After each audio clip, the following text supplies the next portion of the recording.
Yon, ito. So kahapon, Basra Line, yung pinakita ko sa inyo na nadali natin sa exchange gift bird. So ngayon naman ito, raffle bird naman nadali natin mga kalapatids mula kay Sir Reggie Cruz, mga kalapatids yan, kay Idol Reggie, mga kalapatids. So nireveal ko sa inyo kahapon, PHA, yung may-ari na itong nadali nating ibon. Napakaswerte ko kasi dalawa lang kaming nanalo ng raffle bird. So yung isa si Idol Dabarkat, si Cute. Nadali niya ako, di ko nagkakamali, yung ibon ni Boss Ronald. Sa atin naman, nadali natin yung kay Boss Reggie naman. So ito mga kalapatids yung ibon, oh. Medyo malikot lang. Ingat-ingat, baka tumakas boy. So ayan yung ibon. Siya si Idol madla, nakakahanga, may mga hawak, gandang linyada. Ika'y inspirasyon kung bakit hanggang ngayon ako'y palaging kumakarera. Ayan, oh. Ganda rin mga kalapatids, oh. Ano kaya gender nito? So yung isa kanina, alanganin akong hen, alanganing barako. Pero sabi nila hen daw yun. No? Pero tignan natin kung nilalabas sa gender. Pero meatloaf, hen talaga yun. Pero ito kasi, nung nilalagay ko, parang bumabara-barako siya. Oops, ayan na. Matakas na. Ito mawala. Tuloy na natin. Gusto na niyang magpakilala. So, nadali natin to. May kasama pang number yan, mga kalapatids. Ito, ay, sa raffle to. Yan, oh. May number 11. Ito yung sa exchange gift bird. Napilihan ng number. Ako yung number 11 yata eh.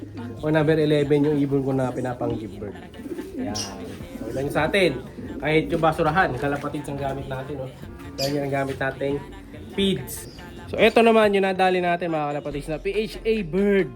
So napakaswerte ko. So bali ito yung first time ko na kalapate na nadali mga kalapatids sa isang raffle ng Christmas party. So madalang akong manalo ng mga ganito. Malas talaga ako sa raffle ng mga Christmas party. Pero gulat ako, biglang tinawag yung pangalan natin. Napaganon kagad ako bigla. Yes, sabi mo kagad. So ito yung ibon. No? So parang barako nga yata. Medyo maano yung leg eh. Ayan, kintab na kintab yung leg niya. Tapos yung mata niya, tingnan natin yung mata. Ayan. Ito yung mata niya. Ayan, halos ka mata nung kanina. Pero mukhang mas bata to. Ayan siya. Parang orange eye, lemon eye. Pero bata pa to. Tingnan natin yung bago siya. Bata pa nga. So, 4 yung natitirang hindi pa napapalitan. So, yung bago, 1, 2, 3, 4, 5, 6. So, mga nasa ano na to. 5 months siguro to, possible. Tansya ko ha. Mga 4 to 5 months ang tansya ko.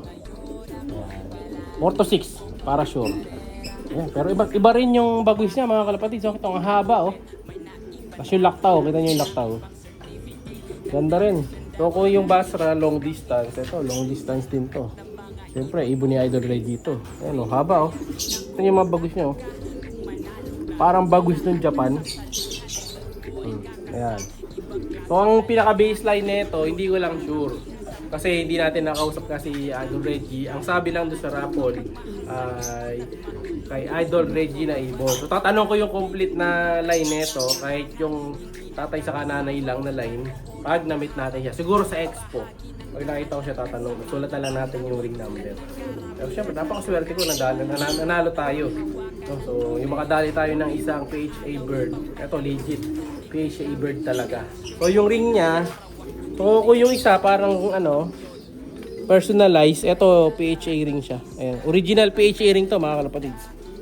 So, PHA 2025 13, check natin, 1306472. Oh, ayan oh. Tapos mayroon siyang lalagyan ng clip, pero ay ang sensor, pero wala pa siyang sensor. Ayan, kasi alam ko nilalagyan pala yung pag training. So ito yung isa nating ibon na Idol Reggie. Sana magbara ako to para mapares natin sa mga Japan. Doon ko talaga papares to sa Japan. Or kahit mag-hen pala, no? Kasi ito yung nabili ko yung Japan ng dalawa mga kalapatid dito, pwede natin pares yan. Ayan, no? So alanganin pa nga lang ako sa gender. Kung mga hen talaga sila. Parang yung isa magbabara ako eh, checkered. Ito yung checkered oh. Ang laki ng checkered mga kalapatids. Japan. So yan, pagka nagbara ako, ganun talaga, bilhin na lang ulit tayo. Yung isa, parang bara ako din yata, laki ng katawan, macho din oh. Pero pag naging hen yan, ito bara ako, ito mga kapares nila. Pag naging hen naman to, mga kaparis nito is yung opal. Dito, pakita ko nga boy. Yung opal ko dito mga kalapatids. Yun. So mga boy. Yan, dyan natin papares sa Japan na yan. Kita niyo yung Japan na yan, oh. Ganda ng Japan na yan, mga kalapatids. Kita niyo naman, Japan opal yan. So yung mga solid linings na bench, dyan natin pwedeng ipares to. Actually, may iba na tayo mga line ni Idol Reggie. Meron tayong F21 na lahi niya, Forever 21. Meron din tayong imbrek. Nandito pa sa akin yun, yung imbrek. Kaso minsan sumasablay na sa similya. So ito, yung una kong nakuha sa kanya. Sa kanya galing yan eh. Yan, nakuha natin sa kanya mga kalapatids. Yan naman ay pure imbrek. Imbrek na yan mga kalapatids. Kunin natin. Pagtabihin natin ha. Para makita nyo. Ito yung dalawang ibon ni Idol Reggie mga kalapatids. Nahawak natin ngayon. So dalawang PHA bird. So isang imbrek, saka isang yan, original line niya na blue bar. Yan, alam ko yung mga blue bar niya ganito, Forever 21 line eh. So ito oh. Ito, hen to mga kalapatids. Pero yung katawan niya, mukha siyang barako kasi laki ng katawan no. So matagal na rin sa atin to mga kalapatids. Marami na inanak to sa atin ng mga imbrek. And then yung mga nakakuha sa akin ng mga line din ito mga nanalo na rin gamit yung line na to. So ito naman yung bago na isa. Oh, pero parang hen na boy. Tingin mo boy. Mga maliit lang eh. Oh, sasay. Kasi bata pa mga kalapatids eh. Pero masyadong malapad kasi yung leg eh. Oh, pero ito yung malapad din ang leg pero ano siya. Babae, ayan oh. Blue bar, saka red check, PHA bird. Ayan, galing pareho kay Sir Reggie Cruz, PHA. Solid mga kalapatids.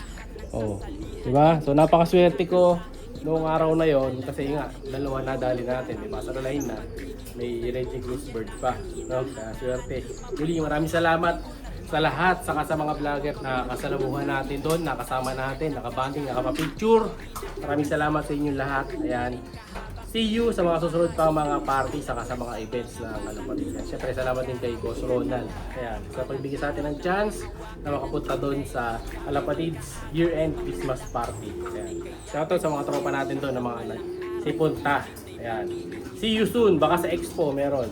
So, hanapan natin ng magandang kaparis to ngayon. Baba natin. Tingnan natin kung ano yung magiging gender nito pagka binababa. Minsan kasi pag binababa, makikita natin kung barako o hin. Depende sa galaw. So, ito tingnan natin ngayon. Ayan. Pero mga boy, akit tayo dito. Yeah. Lagyan natin dito. Ayan, tingnan natin. Kung magbabara-bara ako siya. Pero hindi, mga kalapatids na tahimik, no? Tahimik eh. Sana hen. Mas gusto ko mag-hen to. Ang dami kong barako eh. Sana hen sila pareho. Ayan. Tahimik lang. Sana nga babae. So yan ang mga nadali nating ibon. So sa mga susunod sana makadali pa ulit tayo. gusto puro ano no, puro give bird eh no. So ito yung isa, nandito papalagi. Pinaghiwalay ko sila. Wala sila mga katabi, kabilaan para sa ganoon hindi talaga sila may stress. Saka safe sila sa sakit. So abangan nyo sa mga susunod na araw, pupurgayin ko muna sila. No? So sana mga kalapatids, magbigay ng mga magandang karangalan yung mga nadali natin mga ibon na yan. And then abangan nyo, magpaparapol din tayo niyan. And then bukas abangan nyo, pipili na ako ng mananalo sa next video natin nung pag-bird. Kung alin man yung barako doon, check ko na bukas. Pag hindi naging barako, bahala na kayo sa mananalo niyan. Good luck! Congrats! Siya'y kalapatistang napakagaling na kinakilala.